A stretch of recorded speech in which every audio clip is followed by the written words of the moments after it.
What's good, YouTube? So first off, it's your boy Micah from MTJR. Here just making a quick tutorial video to help you with your OBS Studio problems. So if you keep getting that little black screen of death, which means it's not working, I'm gonna show you two methods that one of them is gonna work. Like one of them, they gonna work to make your OBS Studio work. So I don't see a lot of people showing this method for some reason.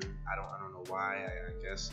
But anyway, so we're gonna just jump straight into it. So on your desktop, just right click and hit the NVIDIA control panel, and let that do its thing. So when it pops up, hit manage 3D settings, go to program settings, and in this section find OBS Studio.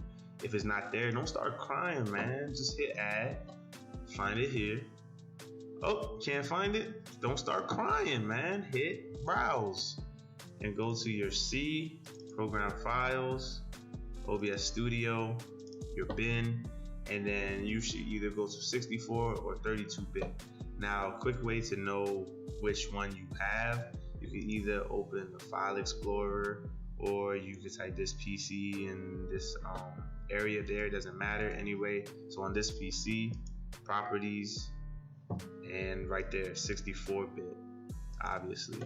So I'm going into 64-bit, and then on the actual OBS 64 application, executable, and I would open it, and when I open it, I get here.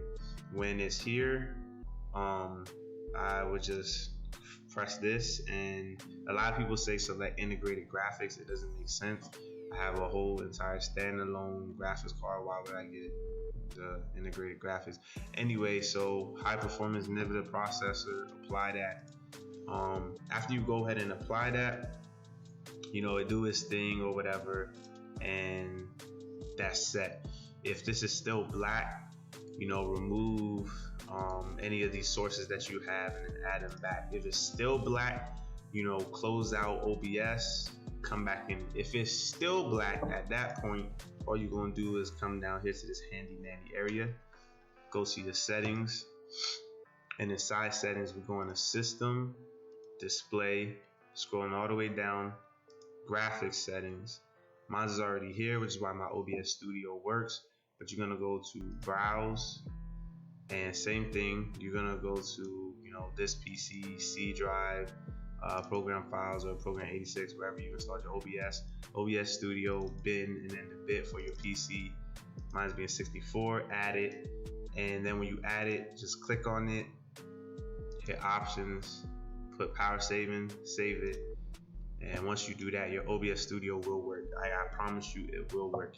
If it's still black for whatever reason, go ahead and remove it, add this back. Still black, go ahead and close out the program, come back in, but it will work, like definitively. Again, this seems to happen in Windows 10 with the NVIDIA graphics card. So if you have this problem, that is your fix right there. Either solution 1 is gonna work for you, or solution 2 is gonna work for you. Either way, one of them is gonna work. Thanks for watching this video. I really appreciate it, and pretty much subscribe to the channel, because it's not a channel just for instructionals on how to fix things or whatnot. Got a lot of skits, got a lot of funny things coming out, some music, card things, gaming. Gonna actually start doing gaming, do live streams and everything else. And like I said, if other people who have this OBS Studio problem, put it in forums, put it wherever, put this link to this video everywhere so people could blast and watch this. I got straight to the point, and that's how I like it. I think that's how it should be when you try to tell somebody how to do something. The rest of this video is just me just rapping about why you should subscribe to the channel. So I mean, that's just really it. But for real, comment, subscribe, and share the video, guys. And I really appreciate y'all coming here and even watching it. So thank you. I'm out.